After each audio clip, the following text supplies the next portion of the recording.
Shalom semuanya. Di dalam Voice of Pentecost hari ini, kita akan membahas seorang tokoh yang luar biasa di dalam Alkitab.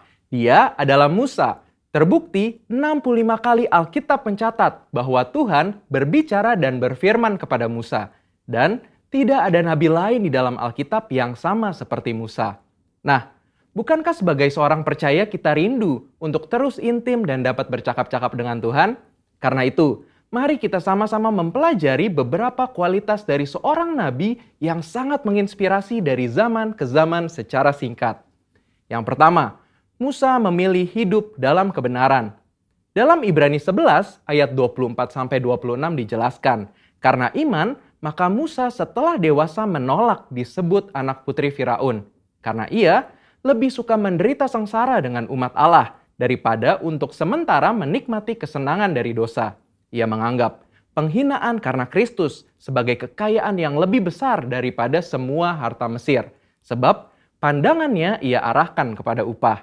Yang kedua, Musa rela diproses Tuhan. Setelah Musa melarikan diri dari tanah Mesir, ia hidup dengan sangat berbeda di tanah Midian sebagai pendatang. Selain itu, Musa juga mengalami perjumpaan pribadi dengan Tuhan dan mengenal Allah secara pribadi. Pengalaman-pengalaman ini adalah proses yang Musa jalankan untuk mempersiapkan dirinya menjadi pemimpin atas umat pilihan Tuhan. Musa meresponi perintah Tuhan untuk membawa dan mengajar bangsa Israel hidup dalam destiny yang sudah Tuhan tetapkan, yaitu menjadi bangsa yang sulung, yang akan beribadah kepada Tuhan dan yang akan melahirkan juru selamat. Musa sadar bahwa kehidupan dan apapun yang ia miliki adalah untuk menghidupi panggilannya. Yang ketiga, Musa taat penuh kepada Tuhan. Ketaatan adalah suatu ciri khas kepemimpinan dan gaya hidup dari Musa. Saat ia menerima perintah atau firman dari Tuhan, ia akan sampaikan kepada banyak orang. Dan setelah itu, ia pastikan agar perintah itu dilakukan dengan baik. Dalam berbagai kesempatan, Musa hanya mau mengambil tindakan jika memang Tuhan perintahkan demikian. Ini adalah suatu sikap penundukan diri yang luar biasa kepada Tuhan. Musa selalu menempatkan Tuhan sebagai pemimpin utama atas bangsa Israel, dan ia sebagai hambanya. Yang keempat, Musa selalu ingin adanya penyertaan Tuhan. Ketika bangsa Israel melakukan penyembahan kepada patung lembu emas, Tuhan memutuskan bahwa ia tidak akan berjalan bersama bangsa Israel ke tanah perjanjian, tetapi malaikat yang akan menuntun mereka. Apa reaksi Musa? Dia menolak untuk dituntun oleh malaikat, tetapi hanya mau dituntun oleh Tuhan. Musa bahkan menolak untuk disuruh berangkat dari padang gurun Sinai ke tanah perjanjian jika bukan Tuhan sendiri yang memimpin dia dan bangsa Israel. Musa menunjukkan bahwa bagi dia, penyertaan Tuhan adalah segala-galanya. Yang kelima, Musa mengejar hadirat Tuhan sekalipun ada resiko. Musa pernah meminta untuk melihat Tuhan di dalam kemuliaannya. Pada zaman itu, permintaan ini sangat beresiko, karena siapapun yang melihat Tuhan beresiko mati, karena karya salib Kristus belum terjadi. Pendeta Tommy Tenney dalam buku God Chaser menuliskan bahwa jika kita ingin benar-benar melihat Tuhan, kita harus siap mati. Mati atas keinginan duniawi, mati atas hasrat dosa, dan hidup bagi Kristus. Yang keenam, Musa bersyafaat bagi bangsanya. Salah satu tindakan Musa ketika Tuhan begitu marah kepada bangsa Israel yang melakukan dosa adalah dia bersyafaat bagi bangsa Israel. Bersyafaat artinya berdiri di hadapan Allah, memohonkan doa secara sungguh-sungguh bagi orang-orang tertentu.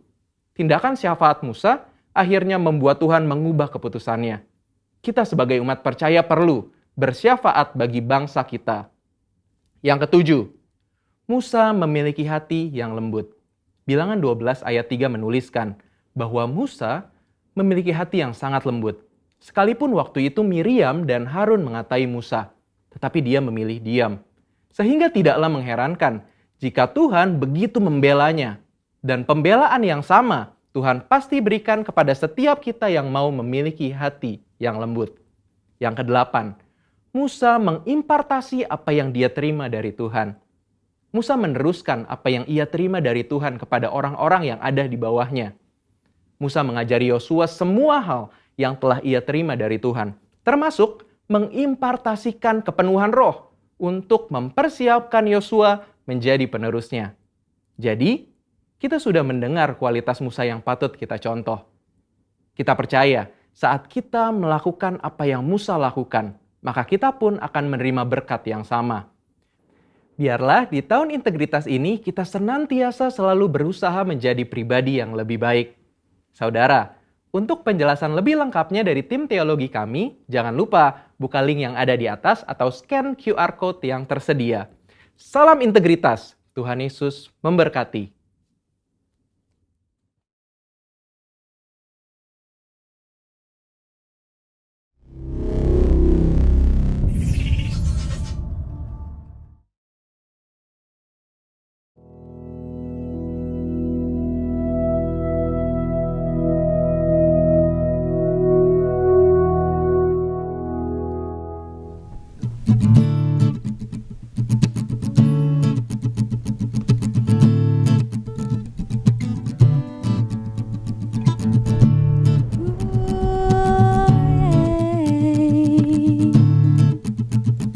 One sing. Lord, you are good and your mercy endureth forever. Lord, you are good and your mercy endureth forever. People from every nation and tongue, from generation to generation, we worship you. Hallelujah, hallelujah, we worship you for who you are. Come on, say, you are good. Amen.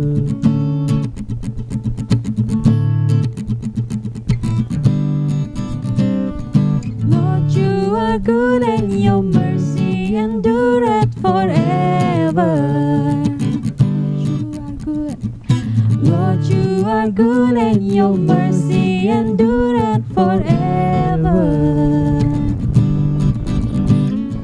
People from every nation and tongue, from generation to generation, we worship you. Hallelujah, hallelujah, we worship you for who you are. We worship you, we worship you. Hallelujah, hallelujah, we worship you for who you are. You are good. Sebab bahwasanya Tuhan Yesus baik dalam hidup kita. Amin. Haleluya.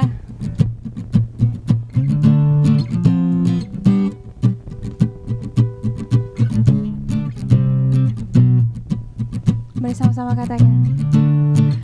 You are good all the time, all the time. You are good. You are the good all the time, all the time. You are good. You are good all the time, all the time. You are good.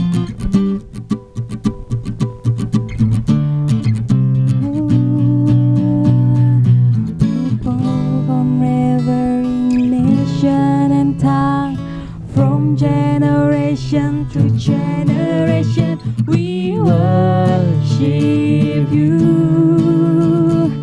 Hallelujah, hallelujah, we worship you for who you are. We worship you. Hallelujah, hallelujah, we worship you for who you are. For who you are. You are. jiwaku. Mari kita sama-sama perkatakan Mazmur 91. Orang yang duduk dalam lindungan yang maha tinggi dan bermalam dalam naungan yang maha kuasa akan berkata kepada Tuhan, tempat perlindunganku dan kubu pertahananku, Allahku yang kupercayai. Sungguh, dialah yang akan melepaskan engkau dari jerat penangkap burung, dari penyakit sampar yang busuk. Dengan kepaknya ia akan melindungi engkau, di bawah sayapnya engkau akan berlindung. Kesetiaannya ialah perisai dan pagar tembok. Engkau tak usah takut terhadap kedahsyatan malam, terhadap panah yang terbang di waktu siang, terhadap penyakit sampar yang berjalan di dalam gelap, terhadap penyakit menular yang mengamuk di waktu petang. Walau 1000 orang rebah di sisimu dan 10.000 di sebelah kananmu, tetapi itu tidak akan menimpamu. Engkau hanya menontonnya dengan matamu sendiri dan melihat pembalasan terhadap orang-orang fasik. Sebab Tuhan ialah tempat perlindunganmu, yang maha tinggi telah kau buat tempat perteduhanmu. Malapetaka tidak akan menimpa kamu, dan tulah tidak akan mendekat kepada kemahmu. Sebab malaikat-malaikatnya akan diperintahkannya kepadamu untuk menjaga engkau di segala jalanmu. Mereka akan menatang engkau di atas tangannya, supaya kakimu jangan terantuk kepada batu. Singa dan ular tedung akan kau langkahi. Engkau akan menginjak anak singa dan ular naga. Sungguh hatinya melekat kepadaku, maka aku akan meluputkannya, aku akan membentenginya, sebab ia mengenal namaku. Bila ia berseru kepadaku, aku akan menjawab. Aku akan menyertai dia dalam kesesakan, aku akan meluputkannya dan memuliakannya. Dengan panjang umur akan kukenyangkan dia, dan akan kuperlihatkan kepadanya keselamatan daripadaku. Terima kasih Tuhan atas kasih-Mu bagi kami. Kami percaya kami ada semua karena anugerah-Mu ya Bapa. Terima kasih Tuhan.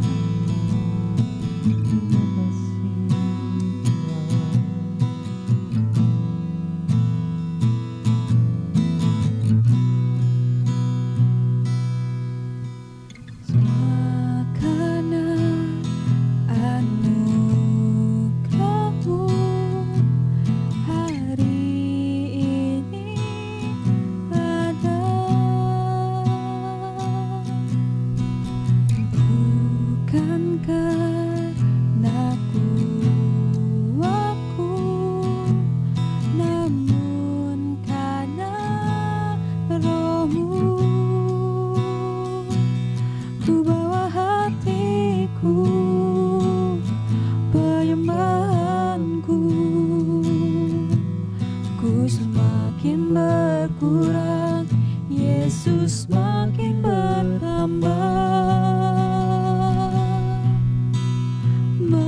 Mengikut Yesus, itulah kesukaan hatiku. Ku lepas semua hakku untuk mengenal kehendaknya di hidupku. Mengiring Yesus, itulah kekuatan hidupku. Ku yakin anugerah-Nya mampu jadikanku hamba yang berkenan selalu.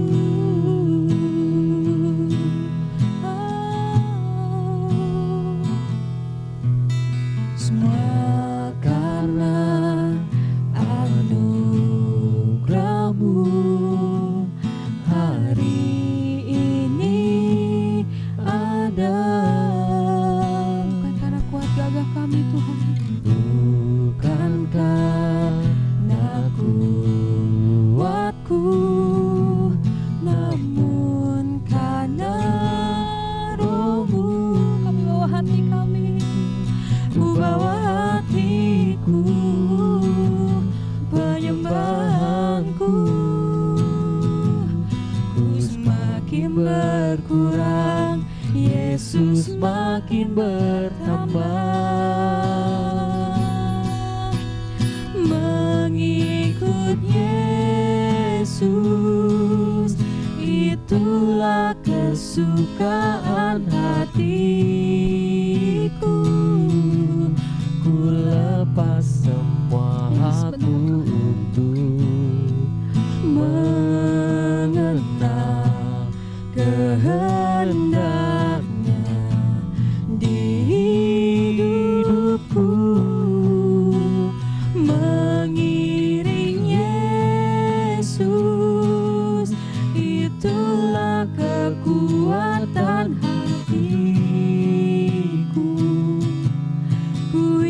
yakin anugerahnya mampu jadikanku hamba yang berkenan selalu. Dengan segenap hati katakan, mengikut Yesus itulah kesukaan hatiku.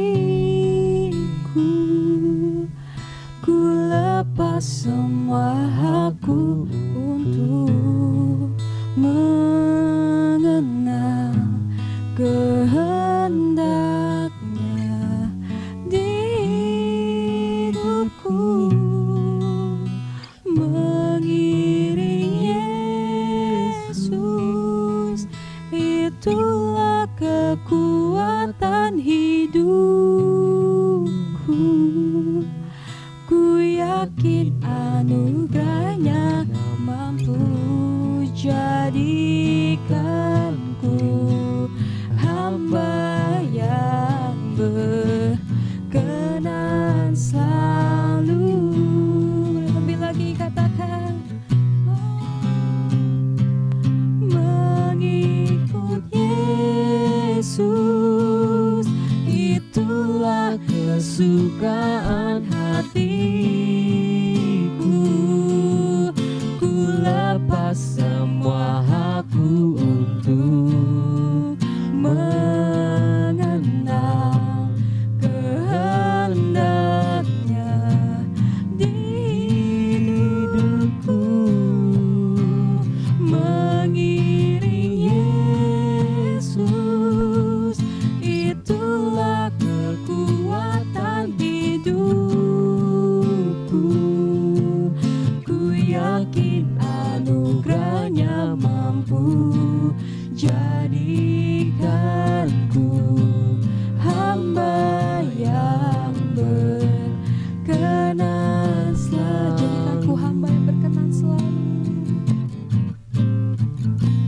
Jadikanku hamba yang berkenan selalu. Jadikanku hamba yang berkenan selalu. Jadikan kami hamba yang berkenan, Tuhan. Jadikanku hamba yang berkenan selalu.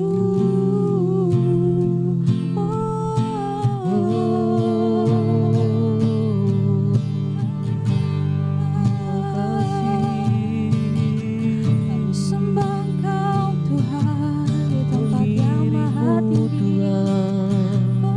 Mengikuti Yesus Sebab kami seumur percaya hidupku, masa depan tetap kami di setia menyembahmu Tuhan. Kami buka hati kami Kau yang layak menyembah Engkau, Raja segala kami raja. agunkan. Terima kasih Tuhan. Oh, Ya rara baya ya Rabbashadara, ya Rabbashadara bara. Oh, akan hadiratmu. ya Rabbashadara ba, ya Rabbashadare, ya Rabbashadara.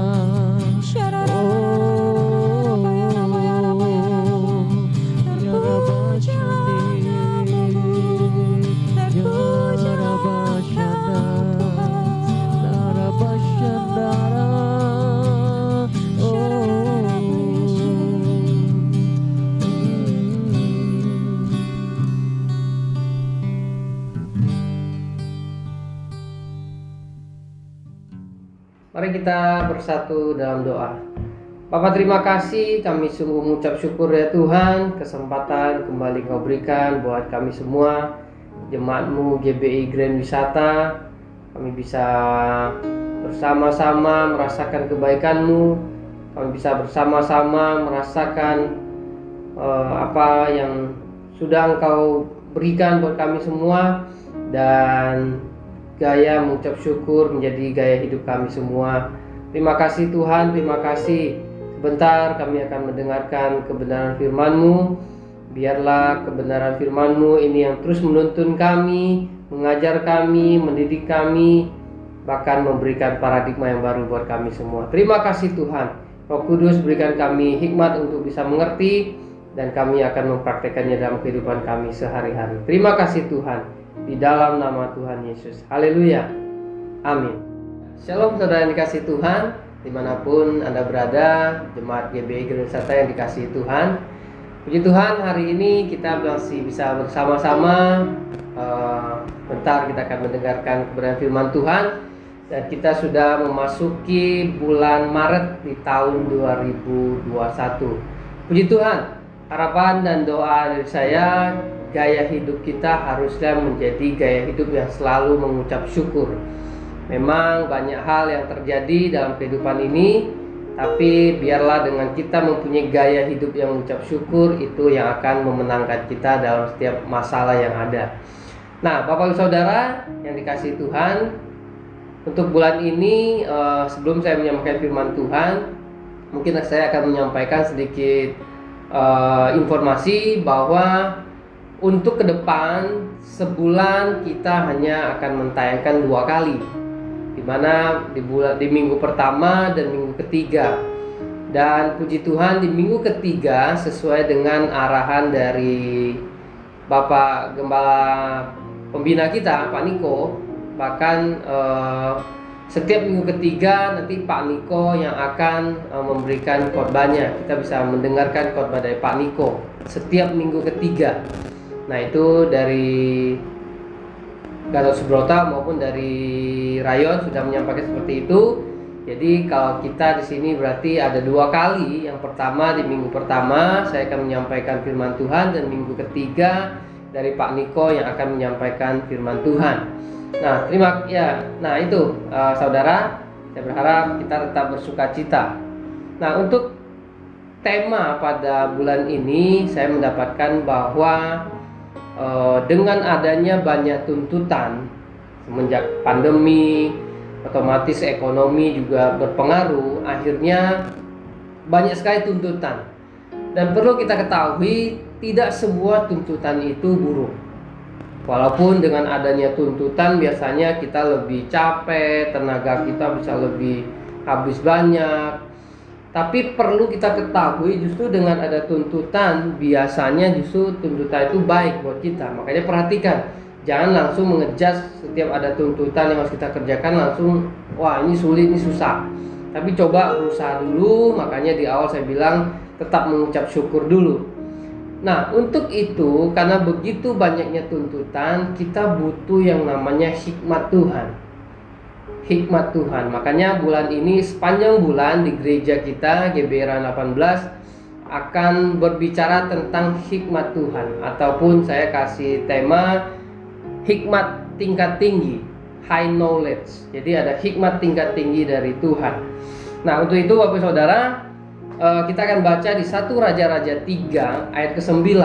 Sebenarnya ini bisa dari 1 Raja-Raja 1 sampai ke 12. Nah, tapi ini saya sedikit cerita. Ini ada cerita di mana Raja Salomo ketika jadi raja, dia ke suatu tempat yang namanya Gibeon. Di Gibeon itu dia mempersembahkan korban persembahan.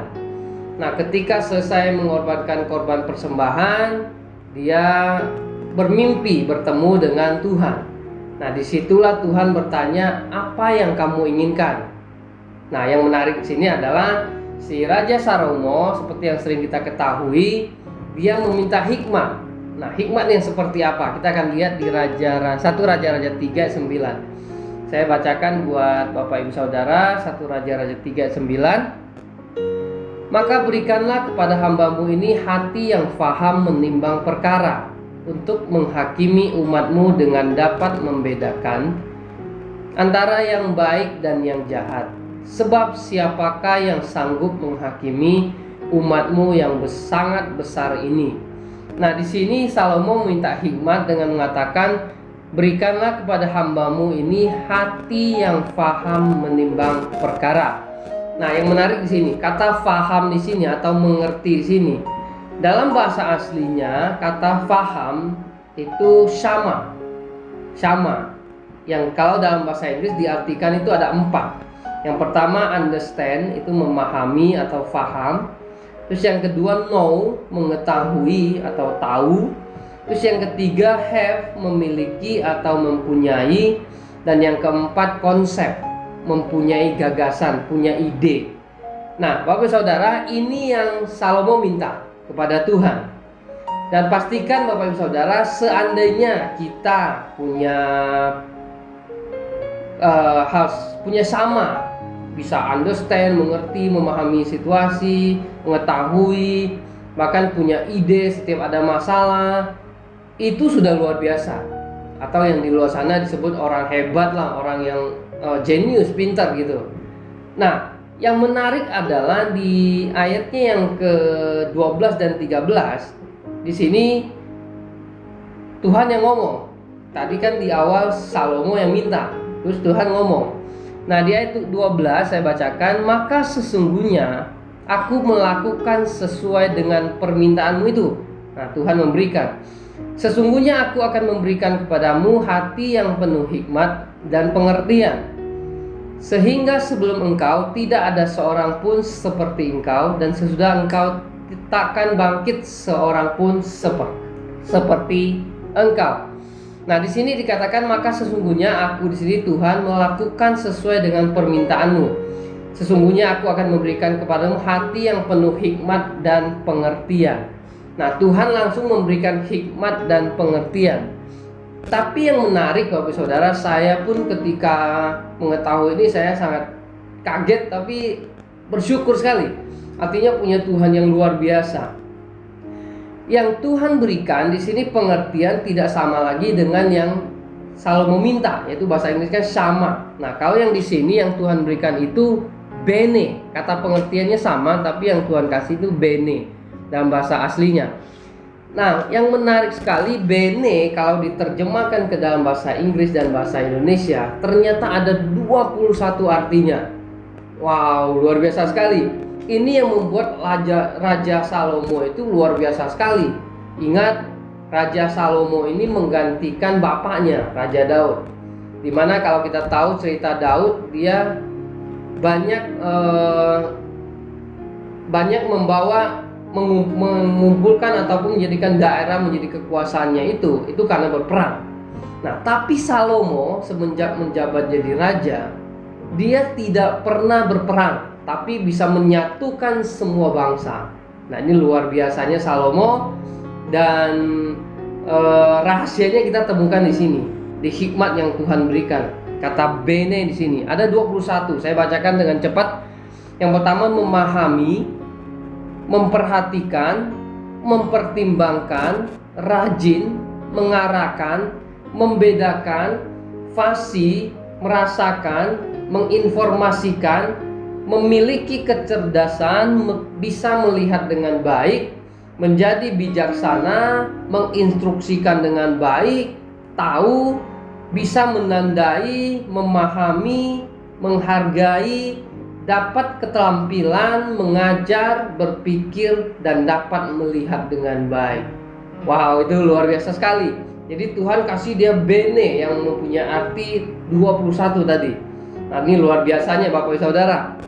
Nah, apa kabar baiknya buat kita semua? Saya berpikir dan saya mendapatkannya di Yakobus 1 ayat 5. Itu kabar baik buat kita semua. Saya bacakan buat Bapak Ibu Saudara.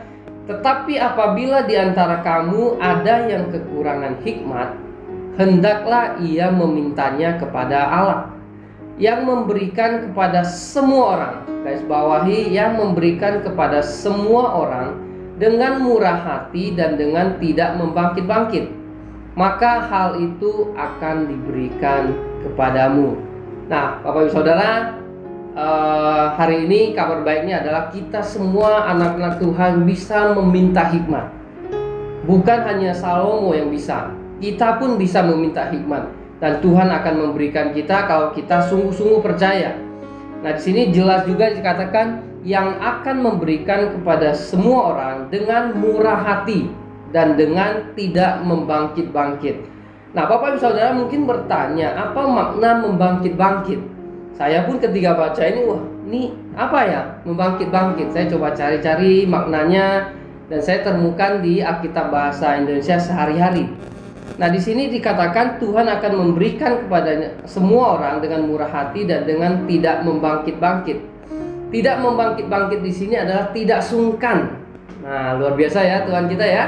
Tidak sungkan untuk memberikan. Tidak seperti mungkin kalau kita di tempat kerja, di keluarga ada atasan ataupun ada keluarga yang lebih pintar, lebih kaya. Ketika kita mau minta sesuatu, bisa saja kadang-kadang dia marah atau apa gitu loh, kasih tapi marah, kan nggak enak jadinya.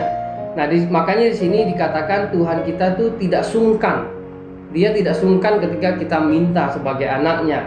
Nah, ini kabar baiknya buat kita semua. Mari kita semua bisa meminta hikmat dari Tuhan, dan Tuhan akan memberikan supaya setiap masalah yang ada bisa diselesaikan dengan baik. Nah, untuk itu Bapak Saudara, saya juga mau memberikan sedikit pelajaran ataupun memberikan pandangan. Ketika saya merenungkan ini, itu saya juga mendapatkan dari seorang pendeta Dr. Yakub Esra. Nah, ini luar biasa sekali. Bapak Pendeta Dr. Yakub Esra ini dia sangat expert di bidang power karakter. Nah, kemarin saya coba nonton YouTube-nya, ternyata bagus sekali. Dan saya dapatkan ini. Saya mau bagikan juga seiringan dengan hikmat. Kita berbicara tentang hikmat. Jadi menurut beliau bahwa otak kita ada yang disebut dengan prefrontal cortex. Nah, apa itu prefrontal cortex? Prefrontal cortex itu adalah anatomi otak bagian depan. Kita punya otak, makanya otak ini harus dimaksimalkan atau dioptimalkan.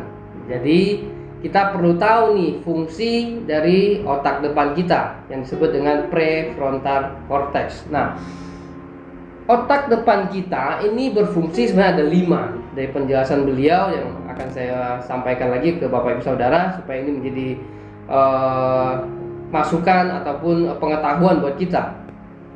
Prefrontal cortex ini yang pertama fungsinya menganalisa. Nah, apa yang dianalisa? Nah, pastikan ketika kita mendapatkan sesuatu pekerjaan, kita tuh menganalisa, dan itu fungsi otak depan kita. Menganalisa di sini kita harus mengerti yang namanya kesempatan dan resiko. Jangan hanya melihat kesempatan saja tanpa melihat resikonya. Atau hanya melihat resikonya saja, nggak pernah lihat kesempatannya.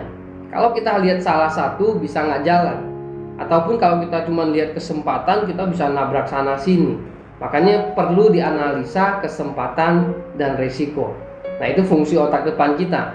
Terus yang kedua itu belajar. Nah, sekarang kita di masa pandemi kita bisa belajar dimanapun, YouTube pun bisa dengar, bisa belajar. Nah, tapi di sini diajarkan bagaimana kita belajar sesuatu yang membangun. Nah, kalau kita sudah bekerja, sudah punya keluarga, pastikan kita belajar yang bisa membangun. Nah, itu fungsi dari otak depan kita. Kenapa? Karena ketika kita belajar dan sungguh-sungguh kita tekunin, itu biasanya akan menjadi expert atau ahli. Nah, kalau sudah ahli, biasanya dicari orang. Kalau kita hanya kerja biasa, ya biasa aja, orang pada bisa. Tapi kalau kita udah ahlinya, itu biasanya akan dicari orang. Nah, terus yang ketiga, Bapak Ibu Saudara, itu evaluasi. Nah, setiap melakukan apapun, di malamnya kita harusnya mengevaluasi. Kita coba cek lagi, tadi pekerjaan kita bagus nggak, kurangnya di mana. Nah, itu bisa kita masukkan dalam doa malam kita. Makanya ketika doa malam kita bisa mengevaluasi. Terus yang 4, itu pilihan. Pilihan juga menarik. Ini menentukan kita ini orang berhikmat atau tidak. Ketika dihadapkan pilihan, ternyata ada 2. Ada yang namanya toleransi atau toleransi dan kompromi. Nah, contoh begini, misalnya kita punya teman yang mungkin masih merokok. Nah, kita boleh toleransi, berteman tetap bisa, tapi kita nggak bisa kompromi. Nah, kalau kompromi itu artinya kalau saya punya teman yang merokok, saya ikutan merokok. Nah, itu kompromi. Berbeda dengan toleransi. Kalau toleransi, Memang kita diajarkan untuk bertoleransi. Kita bisa tetap berteman dengan orang yang merokok ataupun masih melakukan dosa. Tapi kita tidak kompromi, tidak ikut-ikutan gitu loh, ikutan merokok atau melakukan dosa. Nah, ini pilihan. Terus yang kelima, keputusan. Nah, ini juga sangat penting. Perlu kita mengoptimalkan otak kita ketika mengambil keputusan. Nah, keputusan apa yang harus kita ambil? Jadi keputusan di sini ada dua. Ada keputusan strategis, ada keputusan praktis. Keputusan strategis adalah keputusan yang berhubungan dengan orang lain. Contoh misalnya kalau saya janji mau syuting seperti ini dengan Tommy gitu. Saya janji tanggal berapa, jam berapa. Karena ini berhubungan dengan orang lain, mungkin Tommy juga siapin ini itu. Jadi saya nggak bisa asal-asalan gitu. Oh, batal, nggak bisa. Karena ini berhubungan dengan keputusan praktis. Termasuk Bapak Ibu mungkin dalam dunia kerja ketika ada janji sama siapa, janji sama orang untuk memutuskan apa. Kalau itu praktis, strategis harusnya kita penuhi. Nah, ada satu lagi keputusan yang namanya keputusan praktis. Nah, kalau keputusan praktis itu adalah keputusan yang tidak berhubungan dengan orang lain. Misalnya kita mau makan di mana, kita pakai baju apa, tidak mempengaruhi orang lain.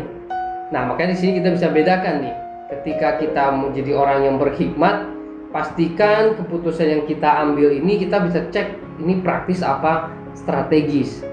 Nah, ini yang akan membuktikan atau orang bisa melihat bahwa oh iya, dia orangnya itu smart, pinter, bisa mau belajar. Makanya Bapak Ibu Saudara, pastikan sebagai anak Tuhan, firman Tuhan juga mengajarkan kepada kita harus cerdik tapi tulus. Cerdik di sini pintar, bisa melihat situasi, dan saya pikir ini yang sangat kita perlukan sebagai anak Tuhan. Dan puji Tuhan, Tuhan mau berikan buat kita semua. Nah, Bapak Ibu Saudara, mungkin itu yang saya bisa bagikan. Dan sebagai penutup, saya ada satu lagi ayat yang luar biasa. Ini Bapak Ibu catat baik-baik, kalau bisa disimpan, difoto, ataupun diingat baik-baik lah. Di 1 Korintus 10 ayat 23. 1 Korintus 10 ayat 23. Saya bacakan, segala sesuatu diperbolehkan benar, tetapi bukan segala sesuatu berguna. Segala sesuatu diperbolehkan benar, tetapi bukan segala sesuatu membangun. Nah, poin di sini adalah Bapak Ibu Saudara, di sini Tuhan Yesus mengajarkan bahwa sebagai orang yang berhikmat, orang yang pintar, yang smart, yang punya hikmat dari Tuhan, kita bisa membedakan sesuatu dengan dua hal di sini. Kita bisa melihat apa yang harus kita lakukan, atau apa yang kita lakukan ini berguna dan membangun. Nah, jangan hanya berguna saja tapi tidak membangun. Contoh misalnya korupsi. Korupsi itu berguna nggak? Berguna kalau ketika dapat dan belum ketahuan, bisa kita belanjakan ini itu, tapi itu tidak membangun. Nah, untuk mensederhanakan ataupun membuat pola pikir kita lebih cepat memutuskan sesuatu, firman Tuhan mengajarkan coba kita berpikir ini membangun dan berguna nggak? Dua poin ini Bapak Ibu Saudara, berguna dan membangun. Kita sudah punya keluarga, punya tempat kerja. Ketika mau ngambil keputusan apapun itu, pastikan berguna dan membangun. Puji Tuhan, itu yang bisa saya sampaikan buat kita semua di GBI Gereja Wisata khususnya, dan anak Tuhan pada umumnya yang menyaksikan channel ini.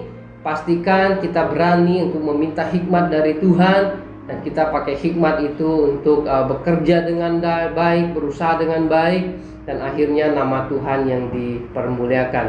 Mari kita tutup dalam doa, dan saya akan pimpin dalam doa. Mari kita bersatu dalam doa. Bapa, terima kasih, kami ucap syukur ya Tuhan, firman-Mu kembali mengingatkan kami bahwa kami adalah pribadi-pribadi yang diciptakan Tuhan sedemikian rupa. Kami punya pemikiran, kami punya hikmat dari Tuhan untuk mengatasi setiap masalah pergumulan yang ada. Terima kasih Tuhan, jika kami yang masih kurang hikmat, Firman Tuhan mengajarkan kepada kami untuk kami meminta hikmat dari Tuhan. Dan Engkau Tuhan yang baik akan memberikannya kepada kami, dan kami pakai untuk memuliakan Tuhan. Terima kasih Tuhan, berkati kami semua ya Tuhan. Bahkan jemaat-Mu, anak-Mu yang ada di rumah-rumah ya Tuhan, Kau terus memberkati usaha dan pekerjaan yang Kau berkati ya Tuhan. Hikmat-Mu Engkau berikan, yang susah Engkau hibur, yang beban-berat Engkau angkat, bahkan kalau ada yang sakit Engkau sembuhkan. Di dalam nama Tuhan Yesus. Terima kasih Aba ya Bapa, Kau Tuhan yang baik. Di dalam nama Tuhan Yesus. Haleluya. Amin. Mari kita perkatakan Pentakosta ketiga. 1. Pentakosta ketiga adalah pencurahan Roh Kudus yang dahsyat di zaman now, melebihi yang terjadi di Azusa Street. 2. Pentakosta ketiga akan mengakibatkan penuaian jiwa yang terbesar dan yang terakhir sebelum Tuhan Yesus datang kembali. 3. Pentakosta ketiga akan membangkitkan generasi Yeremia, yaitu anak-anak muda yang dipenuhi Roh Kudus, cinta mati-matian kepada Tuhan Yesus, tidak kompromi terhadap dosa, dan akan bergerak untuk memenangkan jiwa. 4. Pentakosta ketiga lahir di Indonesia yang bergerak ke bangsa-bangsa. Gerakan ini dari timur ke barat dan akan kembali ke Yerusalem. 5. Pentakosta ketiga akan memberikan kuasa untuk menyelesaikan amanat agung Tuhan Yesus, dan setelah itu Tuhan Yesus datang kembali.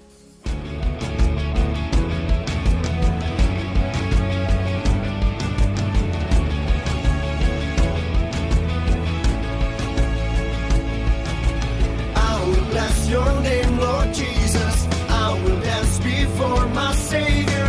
You have made me glad, now I am free. Jesus, you are my Redeemer. You deserve the highest praise.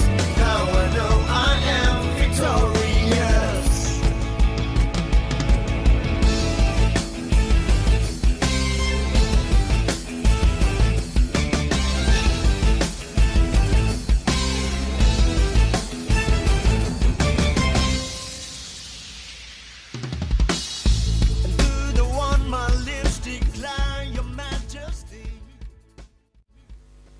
Saudara terkasih, angkatlah kedua tanganmu, terimalah berkat dari Tuhan.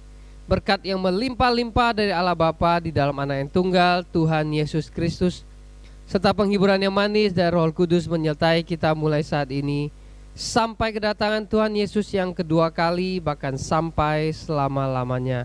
Kita semua yang sudah diberkati Tuhan, sama-sama katakan, amin, amin. Tuhan Yesus. And all creation shall bow down before my